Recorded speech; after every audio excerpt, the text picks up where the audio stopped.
Ouais, la team, comment ça va? Qu'est-ce que je vous ai manqué?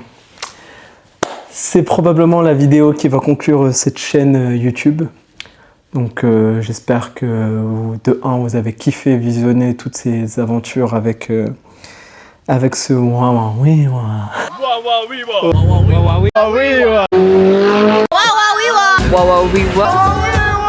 Ah, qu'est-ce que ça veut dire?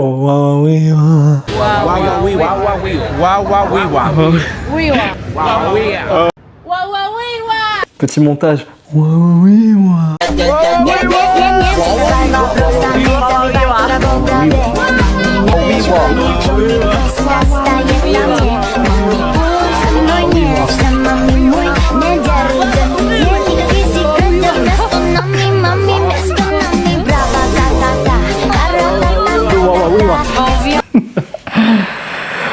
Ceux qui ne me connaissent pas, Haskapad, j'ai voyagé un peu partout dans le monde, sauf l'Afrique noire et l'Amérique du Nord pour le moment. Ça ne saurait que tarder.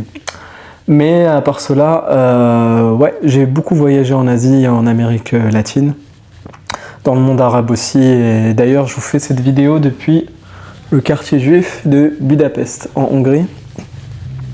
Donc voilà, les voyages continuent, mais pas forcément les vidéos sur YouTube.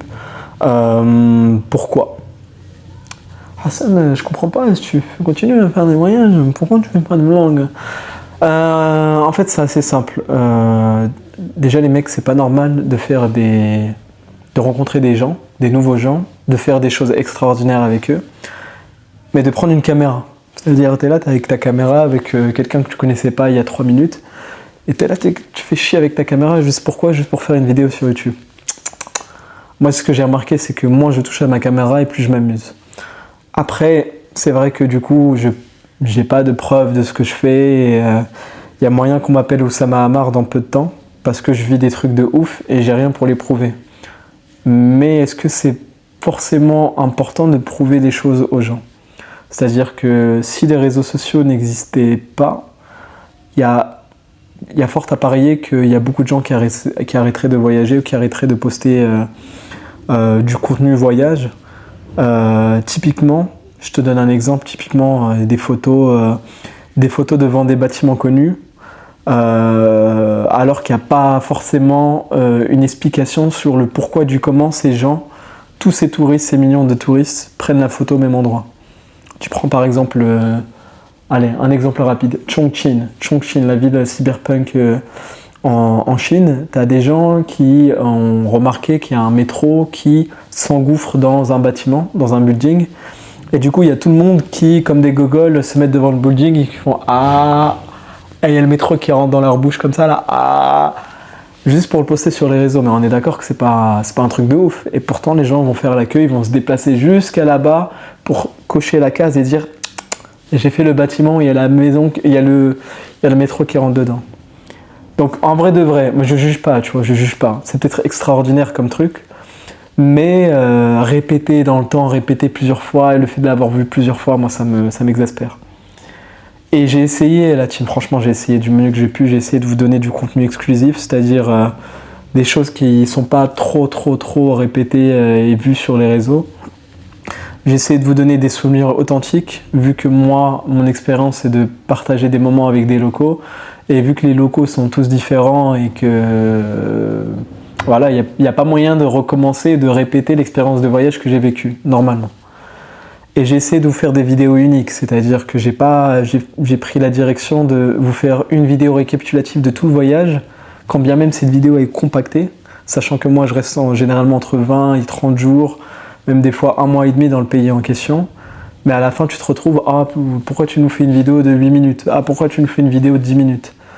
Bah parce que si je faisais une vidéo par journée, et des fois il y a des journées, il n'y a rien à raconter, tu vois, où il se passe rien de ouf, ou simplement cette journée-là, j'ai pas pris la caméra.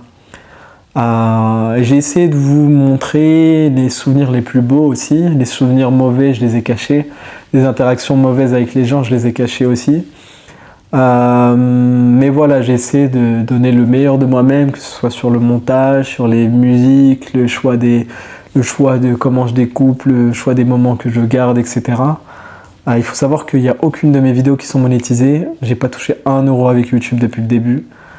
J'essaie de vous donner tout l'amour du voyage que j'avais.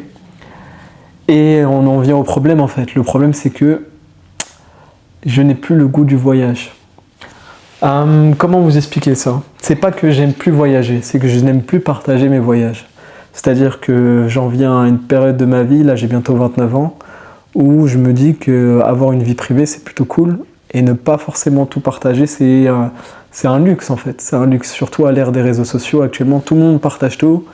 Je sais pas s'il y a une question de rentabilité du voyage. Je suis parti au Japon, il faut absolument que je fasse la photo devant tel truc, il faut que j'aille au truc de mochi où le mec il fait ouais, tu connais la vidéo, il y a le mochi vert là. Calme-toi Hassan, calme-toi là, qu'est-ce qui se passe là, calme-toi là, fais-nous une vidéo tranquille. Donc ouais les mecs, j'ai essayé de vous faire des trucs de ouf, je suis allé dans des pays, c'était pas connu, Kazakhstan, il y a personne, les gens ils s'en foutaient. D'ailleurs, c'est là où ça a commencé le ouin ouin ouin oui ouin ouin ouin ouin oui ouin. Dites-vous, j'ai fait une musique ouin ouin oui ouin au Brésil. Ah, je vous la mets là.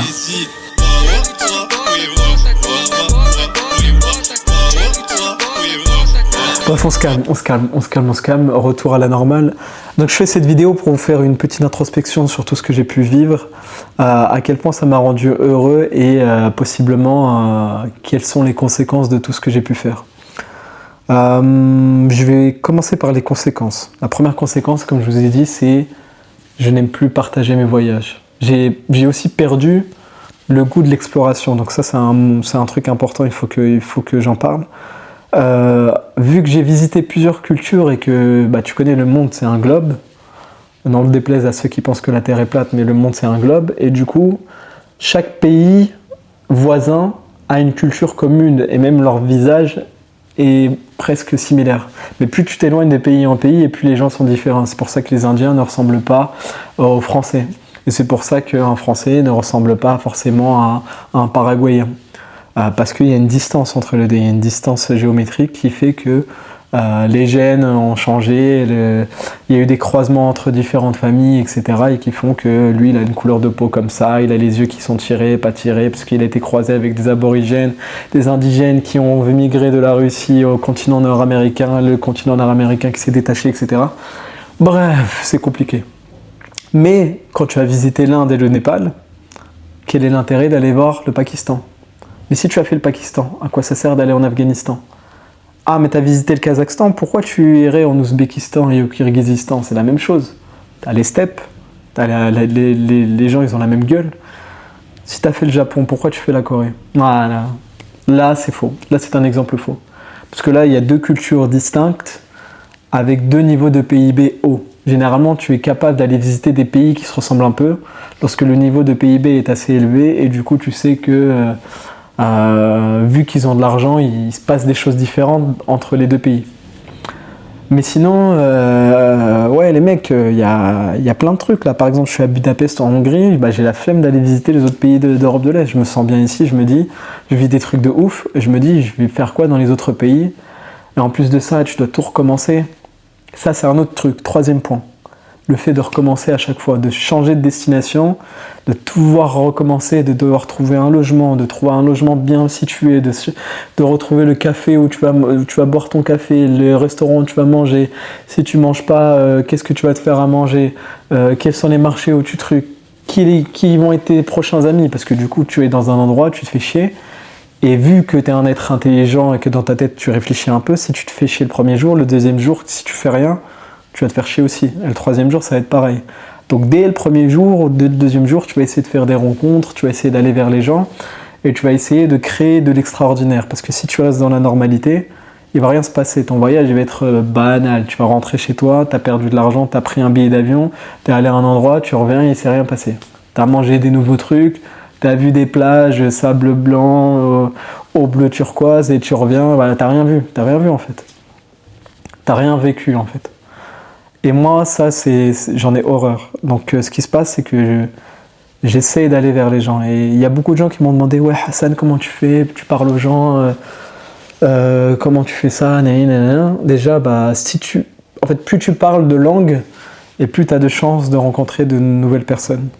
Je m'explique, moi actuellement je parle 7 langues, anglais, portugais, espagnol, français, berbère marocain, un peu d'arabe marocain et d'arabe littéraire. Et j'ai des notions en japonais et un petit peu en coréen, mais pas trop, genre, mais vraiment, vraiment pas ouf.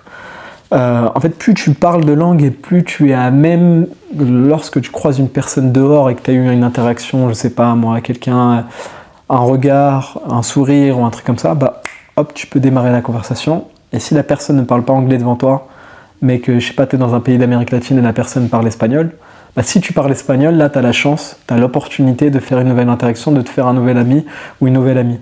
Mais si tu parles rien, si tu es là, tu as un Google, tu parles que français, enfin, je traite pas les gens qui ne parlent pas d'autres langues, mais il faut quand même essayer de faire l'effort d'avoir une langue vivante comme à l'école LV2, langue vivante 2.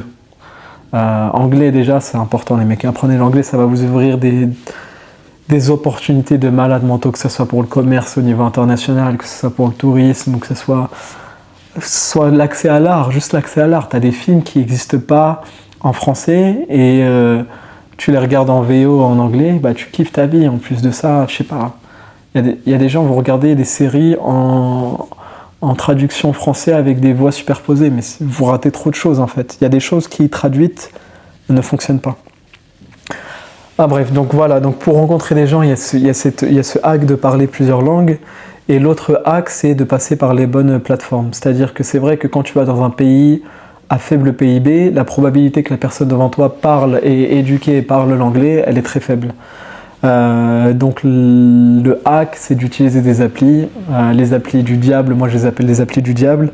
Je vous recommande pas ça parce que ça peut partir en vrille et qu'il peut vous arriver des bêtises et que si mal utilisé, c'est vous qui pouvez commettre les bêtises. Mais typiquement, t'as Hinge, t'as Bumble, t'as Tinder, je vais mal les dire pour pas leur faire de la pub, et t'en as d'autres. Et généralement, c'est à toi de filtrer et de dire tes expectations, ce que toi tu veux. I'm a solo traveler and I'm a digital nomad. I'm just here to make friends and to see people and have a beautiful connection and to live beautiful things. Donc tu dis ouais, je suis seul, je suis tout seul, je suis dans ton pays, je connais pas. Est-ce que t'es chaud pour me montrer un peu et comme ça on fait ami et on vit de belles choses. Et il y a des gens, croyez-moi, qui vont vous dire let's go parce que eux ils vivent dans la normalité. Toi, tu es extraordinaire parce que tu es différent de leur normal à eux. Donc, ils vont être attirés par l'extraordinaire qui, eux, sont normaux. Mais pour toi, c'est extraordinaire. Donc, en fait, tu as un échange d'extraordinarité qui fait que tout le monde y trouve son compte. Donc, c'est pour ça que voyager, c'est mieux que de rester immobile chez soi ou dans sa ville ou dans son pays parce que tu n'as rien d'extravagant. Et vu que tu n'as rien d'extravagant, les gens n'ont pas intérêt à venir te parler car t'es dans leur normalité, t'es dans leur banalité. Après, t'as d'autres trucs, il y a d'autres critères qui rentrent en jeu. Si t'es un gros plein de soupe, t'es là, tu prends pas soin de toi, tu t'habilles mal, ou je sais pas, t'as une mauvaise personnalité, tu sais pas tenir une discussion, t'es pas drôle, t'as pas d'humour. Ça, crois-moi que les gens, ils te zoup, que tu sois extraordinaire, pas extraordinaire, que tu sois un Guatémaltèque sur le territoire africain noir, sont un Guatémaltèque au Kenya, crois-moi que les gens ils s'en battent les couilles de toi, genre. Donc ouais, le fait de bouger et de pas rester immobile chez soi, moi j'ai horreur de l'immobilité, l'immobilisme, je déteste ça. C'est bien d'avoir une routine, je comprends que c'est important d'avoir une routine parce que ça nous permet d'avoir du confort, mais l'extraordinaire se dégage des moments d'inconfort. Si j'ai autant d'histoires à vous raconter et que j'ai pu faire autant de choses alors que j'y connaissais rien, que ce soit en vidéo, montage, photo, etc., c'est parce qu'il y a un moment donné dans ma vie, je me suis dit allez, je sors de l'inconfort. Et si ça peut être un conseil que je peux vous donner, s'il vous plaît, sortez de l'inconfort. Sortez du confort et allez vers l'inconfort, excusez-moi. Donc ouais, moi j'ai énormément de bons souvenirs. En y réfléchissant, en fait, c'était un peu trop risqué. Que ce soit de me balader seul dans les rues en Mongolie et me retrouver dans un bidonville et j'attendais une meuf pour qu'elle me fasse visiter un truc et je me disais mais attends, est-ce que c'est pas un guet-apens ce truc là ?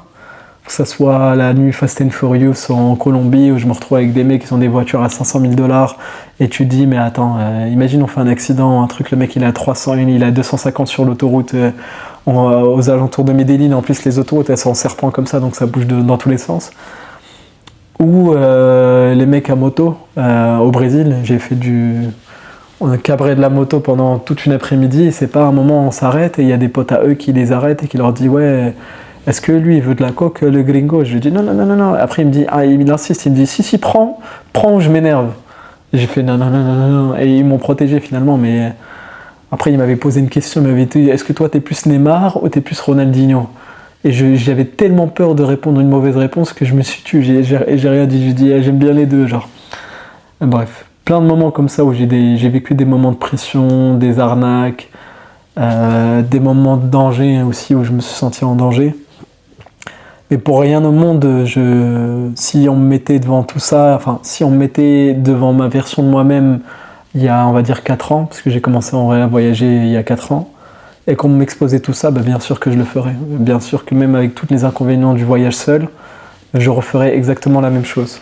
Et je referai les vidéos aussi pour avoir des choses à raconter quand je vais vieillir en fait. Parce que ouais les mecs, plus on grandit, là j'ai 29 ans, bientôt 29 ans.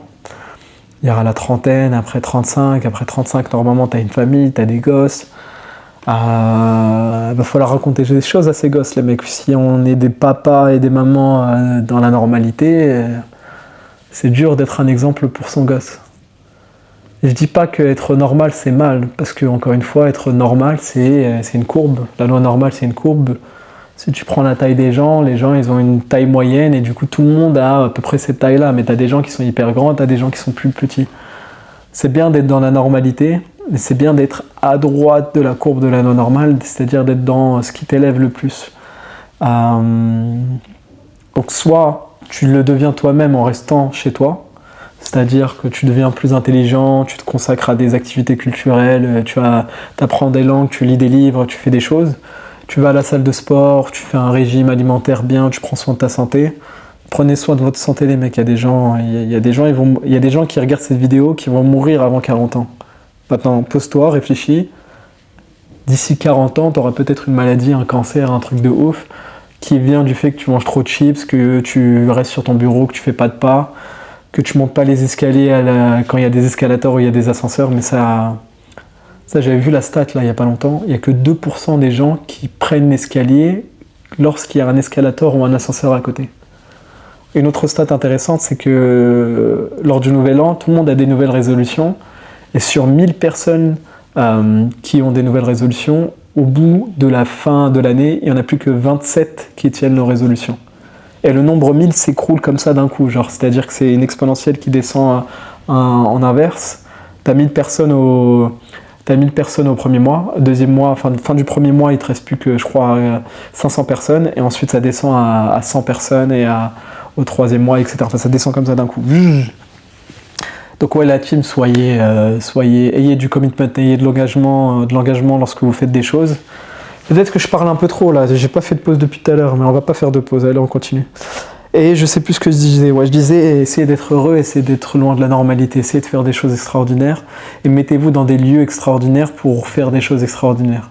Par contre, il y a des gens qui, malgré le fait d'être dans des lieux extraordinaires, n'arrivent pas à être extraordinaires, et ça faut...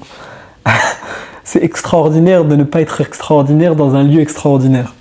C'est d'ailleurs ça, hein, les influenceurs voyage, ils ont commencé comme ça, parce que eux-mêmes ne sont pas extraordinaires, ils n'ont rien de très intéressant à raconter par eux-mêmes, la ville dans laquelle ils sont, en tout cas leur quotidien n'est pas extraordinaire, donc ils se réfugient dans un lieu extraordinaire pour essayer que ces traits extraordinaires déteignent sur eux et qu'ils puissent l'utiliser comme atout social pour dire « Ah, regarde, moi je peux voyager, regarde, moi je fais ci, je fais ça ». Mais encore une fois, moi ce qui m'impressionne chez les gens, c'est pas l'argent, c'est pas je sais pas quoi, c'est vraiment les accomplissements personnels, la bonne conduite, le sourire chez les gens, ça c'est des choses que j'apprécie beaucoup. Et je déteste les gens qui sont dans le consumérisme, c'est-à-dire des gens tu les captes et ils ont rien à la bouche à part ouais vas-y on on consomme quoi, on fait quoi, etc. Mais il y a rien de philosophique qui sort de leur part, il y a rien d'intéressant qui sort d'eux en fait. Et ça, moi ça me fait de la peine parce que quand c'est des gens proches de moi, bah, je me dis c'est dommage, j'aimerais que ces personnes-là s'élèvent. Alors que quand je suis à l'autre bout du monde, je trouve il y a des Philippins, il y a des Laotiens, il y a des Guatémaltèques, il y a des, je sais pas moi, il y a des pays au pif, tu piques, et des pays pauvres, pas forcément riches, qui ont ces attraits-là que je respecte. Et tu vas à Paris, il y a très peu de gens qui les ont. Et ça, je trouve que c'est un symptôme de la vie moderne. C'est peut-être que plus le PIB est haut et plus on a tendance à être des cassos. Typiquement, le japonais, moi, je trouve que c'est des cassos. Je respecte leur culture, mais je trouve que c'est des cassos de ouf. T'es là, tu rentres dans un magasin. Oh, et des trucs de robots comme ça.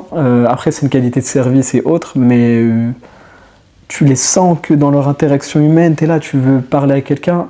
Ah ouais, possiblement, j'ai un espace, j'ai un créneau de 1 heure, on pourra aller se balader dans 2 semaines. Dans 2 semaines, je peux réserver ce créneau de 1 heure. Parce qu'ils sont là, travail.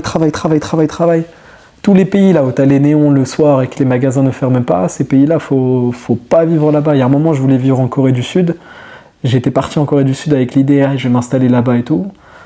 Les mecs, c'est chaud là-bas. Hein. Si tu commences à travailler là-bas, avoir une vie de famille et tout, t'as juste mis tes enfants dans un enfer moderne et social et non, c'est dur. La vie, elle est dure. Hein. Elle est dure pour la majorité des gens.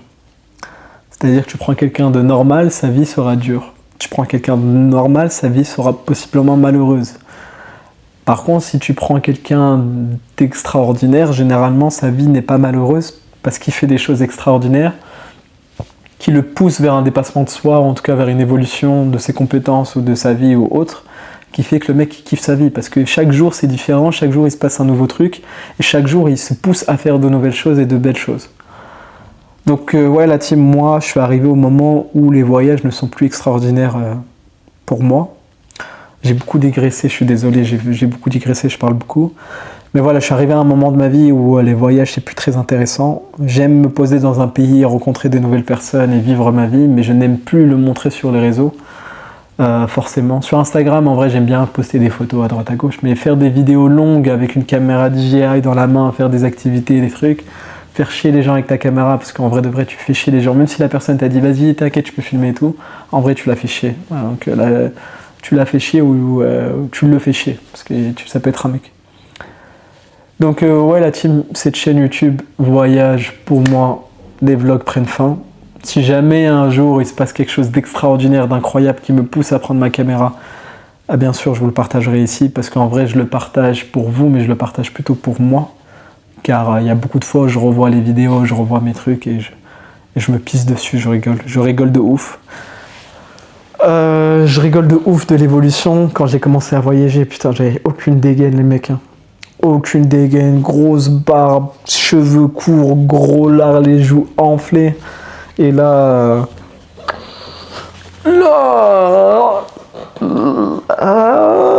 Bah là, je pensais être un peu mieux. Après, on critique pas le physique, on critique pas les personnes. On peut critiquer uniquement la bonne conduite chez quelqu'un. J'espère avoir été un exemple pour vous. Je suis désolé pour tous les moments où je n'ai pas été un exemple. J'espère ne vous avoir pas influencé de la mauvaise manière. J'espère vous avoir appris des choses. J'espère vous avoir montré que c'est pas forcément l'argent qui va vous rendre heureux, mais c'est plus le bon comportement et ce qu'il y a dans le cœur en vrai.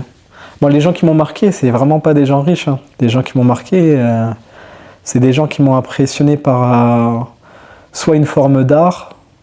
Typiquement quand j'étais en Mongolie, quand la meuf elle a commencé, Namunder, elle a commencé à chanter dans la forêt, je sais pas quoi, il y avait personne aux alentours, à 5 km ou 10 km aux alentours, il y avait personne, pas une âme. Elle commence à chanter comme ça là, ouais. Dans ma tête j'étais en mode waouh. Elle, je pense qu'elle l'a oublié, je l'ai encore sur les réseaux mais je pense qu'elle a oublié. Mais moi c'est là, hein, ça bouge pas.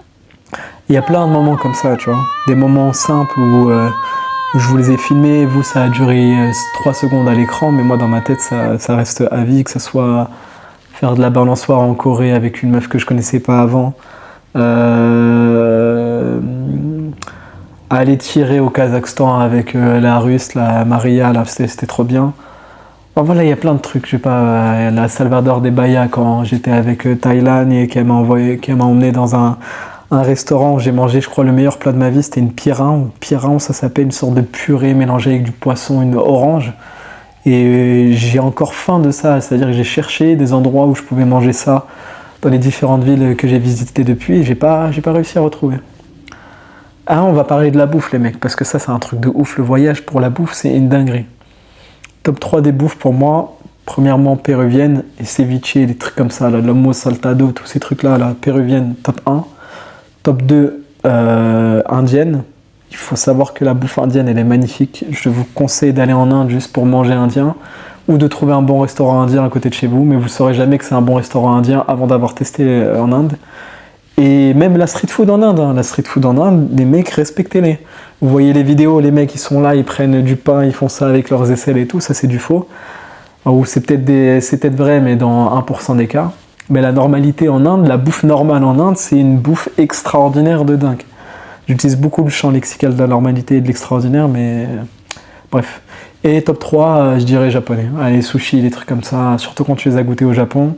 Seul bon souvenir que j'ai du Japon, c'est les sushis. Bah ouais. Ça c'est quelque chose qui devrait vous faire voyager, la bouffe.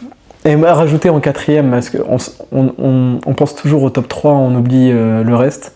Mais je vais vous donner juste le quatrième. Pour moi, le quatrième, c'est la bouffe des pays d'Asie centrale, typiquement plov, les pays genre Kazakhstan, etc. Donc plov, beshbarmak et lakman, et tous ces trucs à base de viande, etc. Les raviolis de la Géorgie, là, je sais plus comment ça s'appelle, mais ça c'était dingue aussi. Bref, il y a aussi un truc, je sais pas si vous l'avez remarqué, mais en story sur Instagram, pour ceux qui me follow sur Instagram, je poste jamais la bouffe. Parce qu'en fait, j'ai honte par rapport à ceux qui mangeront possiblement jamais ça ou qui mangent mal chaque jour. Et ça coûte même pas si cher que ça de manger bien, les mecs.